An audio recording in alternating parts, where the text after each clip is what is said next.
Krisis yang terjadi di Israel berdampak buruk pada sektor penerbangan, di mana seluruh penerbangan yang keluar dan masuk ke negara itu lumpuh hingga mengakibatkan Israel seakan terkepung.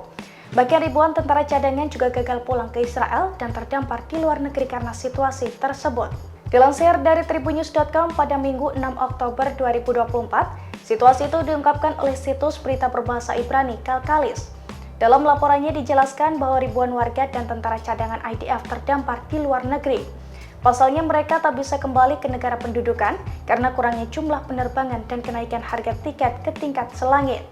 Laporan itu menjelaskan bahwa hal ini bermula karena otoritas penerbangan Eropa menghentikan sebagian besar penerbangan dari maskapai asing ke Israel hingga akhir Oktober mendatang karena alasan keamanan.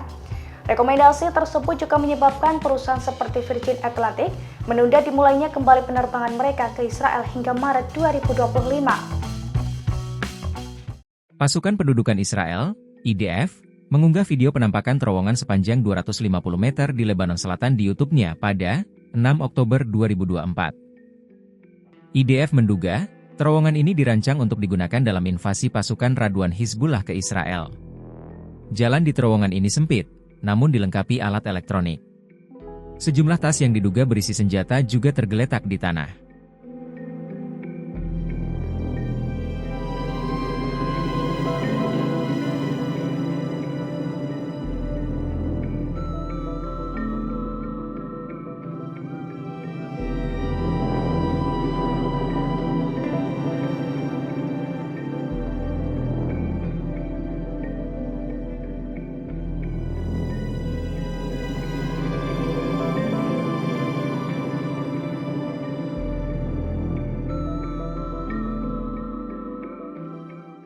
Pasukan perlawanan di Lebanon Hizbullah berhasil menggagalkan upaya penyusupan yang dilakukan tentara Israel ke Lebanon. Belasan IDF dilaporkan terbunuh dan cedera dalam insiden ini. Mulanya, Hizbullah memantau pergerakan yang tak biasa dari pasukan pendudukan Israel di dekat perbatasan nomor 405 di pinggiran kota Udaiseh.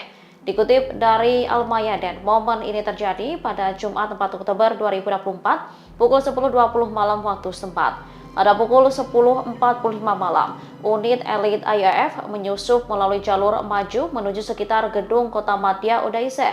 Mereka lantas tiba di titik penyergapan yang telah dipersiapkan sebelumnya pukul 11 malam. Saat itulah perlawanan melepaskan tembakan. Para penyusup diserang menggunakan senapan mesin ringan dan sedang. Akibatnya, ranjau di unit penyerang IDF meledak hebat.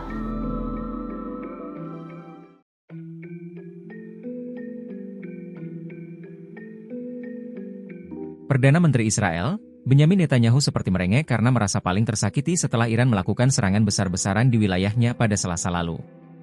Netanyahu gembar-gembor dengan menyebut serangan rudal balistik Iran tidak dapat diterima oleh banyak negara di dunia.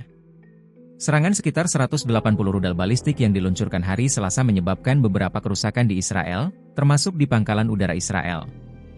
Militer mengatakan bahwa tidak ada pesawat atau infrastruktur penting yang terkena serangan, dan Angkatan Udara Israel beroperasi dengan kapasitas penuh. Sebagian rudal yang masuk berhasil dicegat oleh sistem pertahanan udara atau mendarat di area terbuka. Namun, serangan tersebut membuat 10 juta warga Israel berlarian mencari perlindungan dan juga menyebabkan kerusakan pada bangunan sipil, termasuk sebuah sekolah. Pasukan Pertahanan Israel, IDF, mengatakan pada hari Sabtu bahwa tanggapan tersebut akan serius dan signifikan. Serangan roket Iran, serangan kedua tahun ini, terjadi di tengah perang melawan kelompok Hamas di jalur Gaza dan Hizbullah di Lebanon.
Download Tribun X sekarang.